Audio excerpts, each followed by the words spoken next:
This case is about Mukesh and another versus State of National Capital of Delhi. This case is known as Nirbhaya case also. हम सभी को मालूम है कि 16 दिसंबर 2012 की रात को एक दिल्ली में बहुत ही घृणित घटना हुई थी, जिसमें 6 लोगों ने मिलकर एक लड़की के साथ चलती बस में दरिंदगी की थी। और उन 6 में से एक जुवेनाइल था। जुवेनाइल मतलब he was below 18 years of age. उस बस में उस लड़की के साथ उसका फ्रेंड भी था। They boarded the bus from the Munirka bus stand. उसके अलावा उस बस में और कोई नहीं था। जो उन लोगों ने उस लड़की के साथ किया वो सच में दिल दहलाने वाली घटना थी। It was a gang rape which was complete by this 6 people. Unnatural sexual act था। Insertion of iron rod into the victim's vagina and rectum. जो प्राइवेट पार्ट्स हैं विक्टिम के, उसमें एक आयरन रॉड को डाला गया था, जिसकी वजह से जो विक्टिम को बहुत इंटरनल इंजरीज हुई थी, जिसकी वजह से उसको सेप्टिसीमिया नाम हो गया था। इसके अलावा विक्टिम और उसका जो फ्रेंड था, उसको उसके बाद ही सारी घटना करने के बाद उनको बिना कपड़ों के दिल्ली में सर्द रातों में बाहर बस के फेंक दिया। और जब बस से फेंका गया तो उसको उस बस से मारने की भी कोशिश की गई, but fortunately they had a good luck that they were saved. जब उनका ट्रीटमेंट हुआ तो उस लड़की की 29 दिसंबर 2012 को अनफॉर्चुनेट डेथ हो गई। केस चला, सेशन कोर्ट ने सभी को फांसी की सजा दी, क्योंकि उसमें एक जुवेनाइल था तो उसको फांसी की सजा नहीं दी गई थी। उसको जुवेनाइल एक्ट के अकॉर्डिंग 3 साल की सजा दी गई थी। And this death penalty it was affirmed by the high court, क्योंकि जब डेथ पेनल्टी दी गई थी 5 एक्यूज लोगों को, तो वो हाई कोर्ट में उन्होंने अपील करी। उस अपील में जो है वो लोग केस हार गए। उसके बाद जो है हाई कोर्ट ने भी death penalty given by the session court it was affirmed. जब हाई कोर्ट ने डेथ पेनल्टी को अफर्म कर दिया, दे दिया, तो उसके बाद उनके पास एक ही ऑप्शन था, that they approach the honourable Supreme court. जब ये केस ऑनरेबल सुप्रीम कोर्ट के सामने गया तो सुप्रीम कोर्ट के सामने कुछ महत्वपूर्ण इश्यूज आए। तो उसमें से जो एक इशू था वो ये था कि जो एफआईआर करी गई थी इट वाज डिलेड।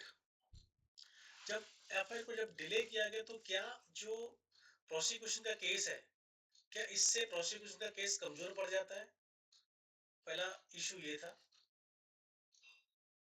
दूसरा जो question of law before this honourable Supreme Court was whether कि जो एफआईआर जो लिखी गई थी उसमें एक्यूज के नाम नहीं थे, क्योंकि it was a unnamed FIR. So does it make the FIR weak? तीसरा जो इशू था before the honourable Supreme Court was कि जो इंजर्ड आई विटनेस था, जो who was the friend of the victim, उसकी जो स्टेटमेंट थी how much they were reliable. तीसरा और इसी में संबंधित था, जो विक्टिम थी उसने 3 बार अपनी statements the before before the death. One was before the medical, one was before the doctors when she was admitted. Second was before this SDM, and third was before the magistrate. जो चौथा issue था कि जो scientific evidences थे उनकी admissibility और उसकी evidence value क्या रहने वाली है।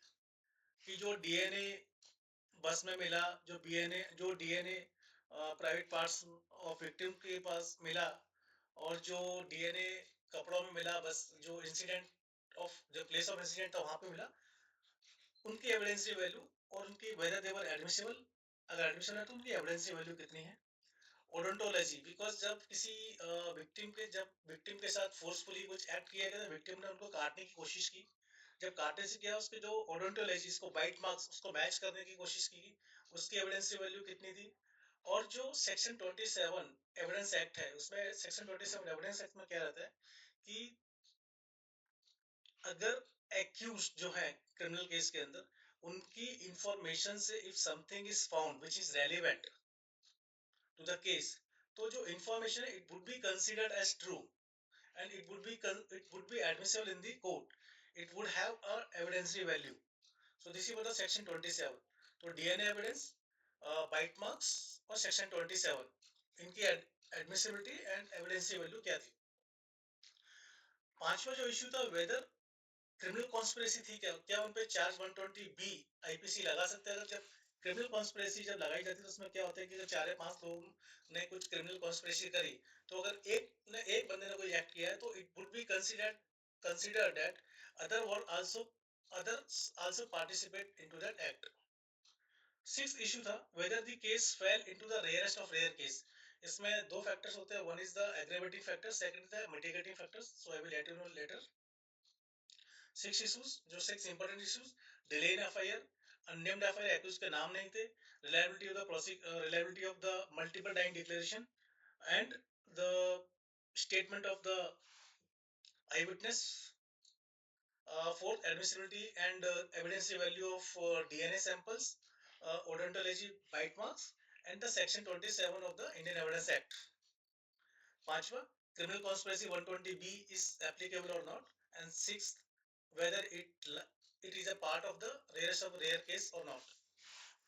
So far as appreciation of evidence is,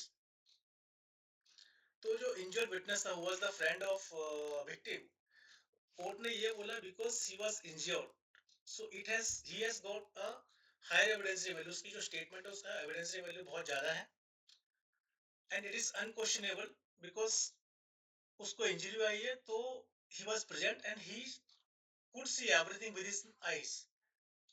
तो उसकी जो statement थी, yes they had got lot of weight. अब डिफेंस लॉयर ने क्या करने की कोशिश की, भाई अगर वो था तो उसने उसको बचाने की कोशिश क्यों नहीं की? जब कोर्ट के सामने जब ये प्रश्न आया तो कोर्ट ने ये बोला कि उसकी inability to resist was natural, because वो लोग 6 लोग थे, हट्टे कट्टे लोग थे.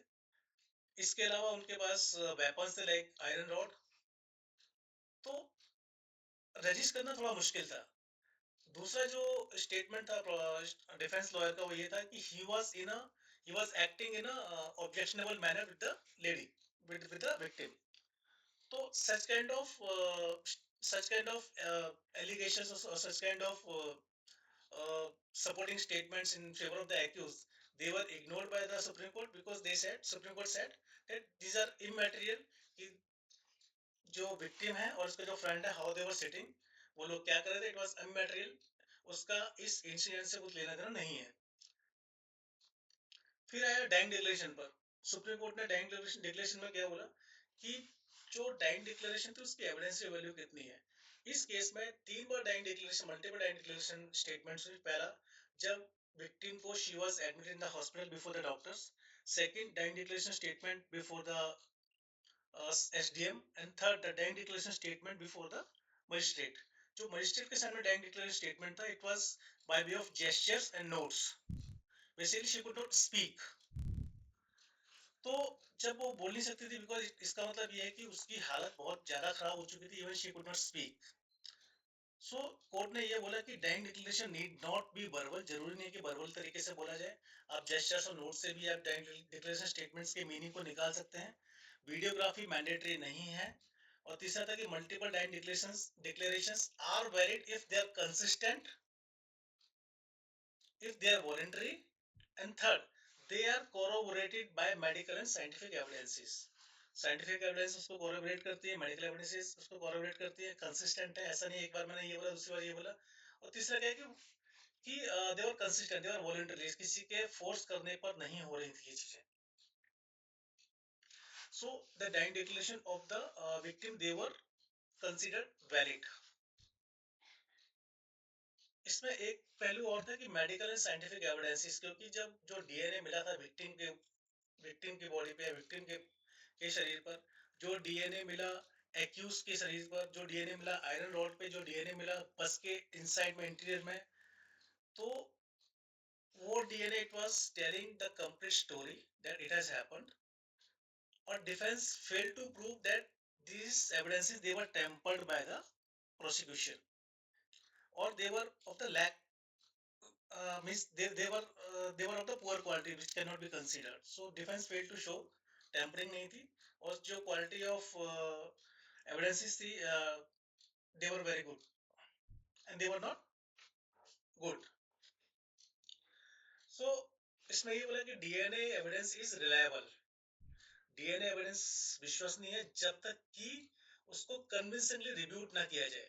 रिबट ना किया जाए, मीन्स उसको गलत ना प्रूव किया जाए। तीसरा, बाइट मास्क के ऊपर बात है कि जब विक्टिम ने अपने आप को बचाने की कोशिश करी तो उसने उसको एक्यूज को काटने की कोशिश करी, जो उसके मुंह का साइज था और जो उनके बॉडी पे जो निशान पाए गए थे, basically they were matching. So court accepted odontology as valid forensic science. एक ये था कि recovery of articles under section 27 of the Indian Evidence Act, कि जब एक्यूज से जब हम इंटरोगेट करते हैं, उससे कुछ इंक्वायरी करी जाती है, उसके से उससे हमको कुछ इन्फॉर्मेशन मिलती है, उस इन्फॉर्मेशन के बेस पे हमको कुछ एविडेंसेस मिलते हैं। In that case such kind of जो articles है which are found on the basis of the information received from the accused, then article sorry section 27 जो है it is very much valid. then फिर एक criminal conspiracy 120A और 120B IPC was also discussed. Conspiracy is clandestine, rarely provided by direct evidence, can be inferred from the conduct, can be inferred from the circumstances, can be inferred from the collective action.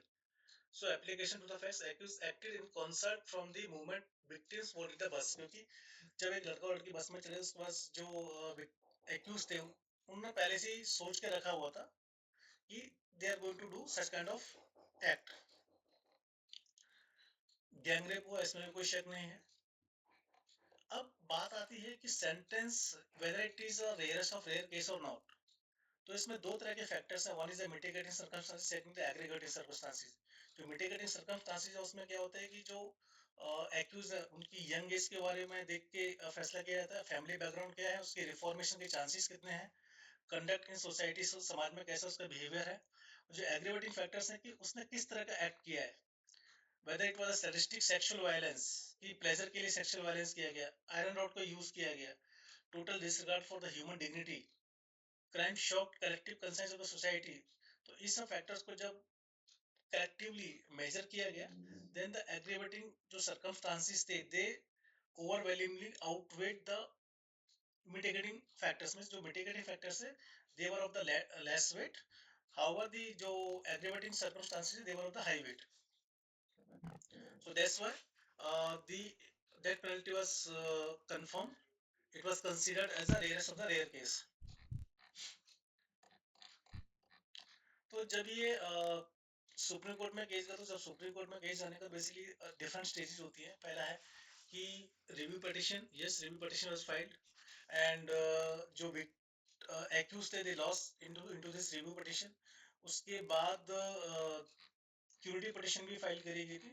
Cruelty petition का जो decision था it was also against the accused. So जो उसका conclusion पूरा case का यही था कि Mukesh versus state of national capital territory of Delhi, the scope for review and curative petition was extremely narrow, क्योंकि कुछ उम्मीद नहीं थी अगर मैं रिव्यू पिटिशन में भी जाऊंगा तो जो एक्यूज है उनको बचा सकूं, या उसके बाद भी अगर क्यूरिटी पिटिशन में जाए तो it was very much difficult to protect the accused.